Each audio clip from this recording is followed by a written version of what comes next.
Jules Erikssonek gets out there one shift in, just how disappointing and frustrating for him is it to see him go down, and what's the update that we might have Yeah, on it's him? sad, right? I mean, disappointing, obviously. It's, we all know who he is, outside and, more importantly, inside, and his will to get back out there with his teammates was tremendous. So, yeah, it's a tough one for sure.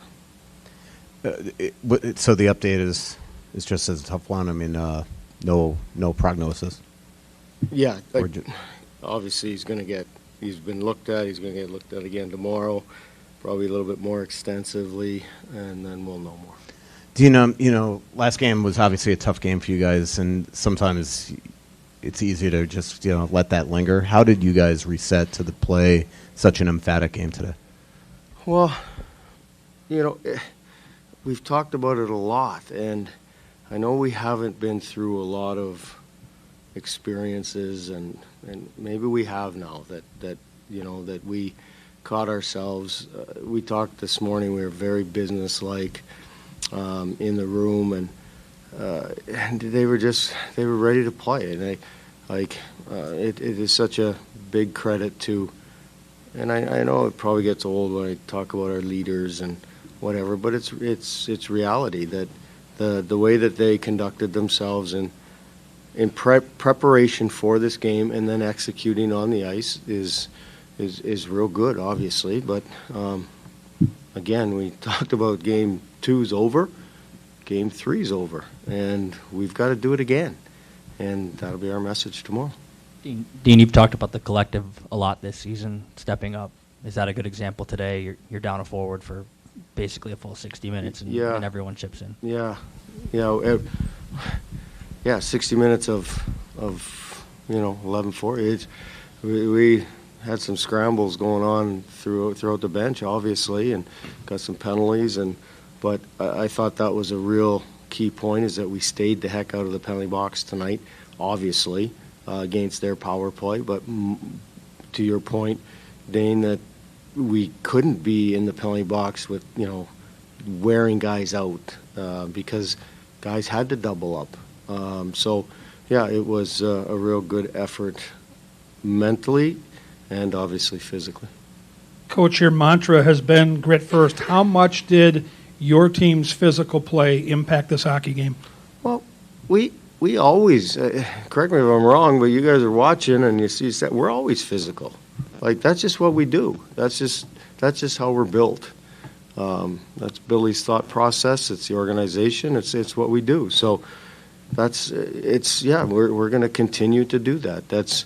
We've talked a lot about what we do and how we play, and that is a consistent thing that happens with our hockey club. And it has to be, for us to have success, we have to play the way we play, and we did tonight.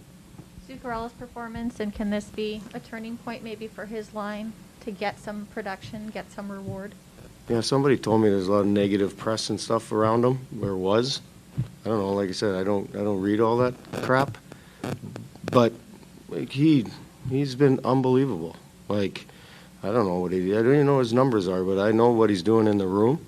And I know how he's conducting himself as a pro, as a leader on our hockey club. It's great.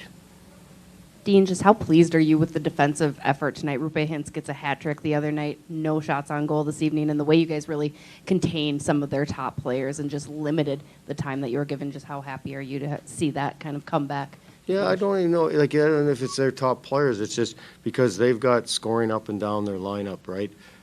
So our collective defensive effort was fantastic. But again, it has to be. Otherwise, they are going to score when they get their opportunities, odd man rushes, breakaways. They're going to score. So you just cannot feed that. And we didn't tonight. Dean, the crowd tonight. Oh, my gosh. It's been loud in here before, but no, it's not like that. No. It's been incredible, absolutely incredible.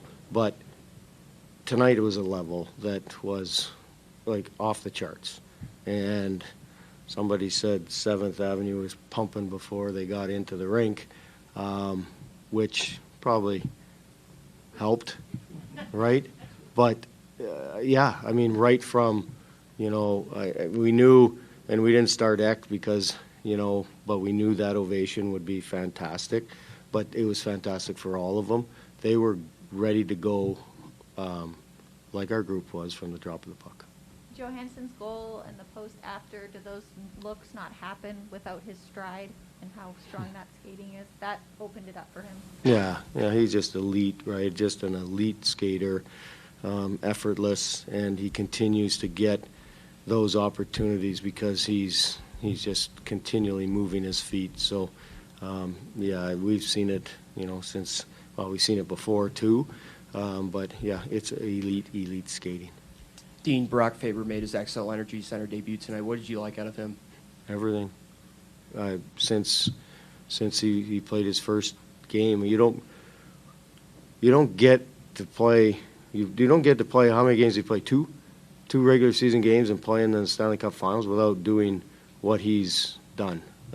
So it's such a credit to Motzko, the coaching staff, for preparation of how he came into the National Hockey League ready to be a pro.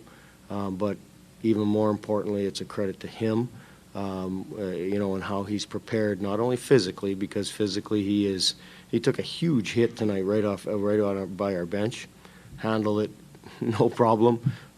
Physically he's there, but mentally he's above. Hey, Dean, you had a lot of people contribute tonight, but I'm curious about Gustav Nyquist. It looks like he was worth the wait. How would you describe the impact he's made?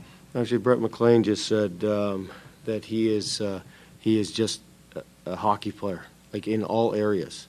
Like, sure, we knew what we were getting. We've seen him, we've watched him. The stats you can look at and all that kind of stuff, but you didn't know how he competed and how he was on all areas of the ice, defensively, offensively, his calmness. He's a pro. Yeah, he's been a real nice addition for us, for sure.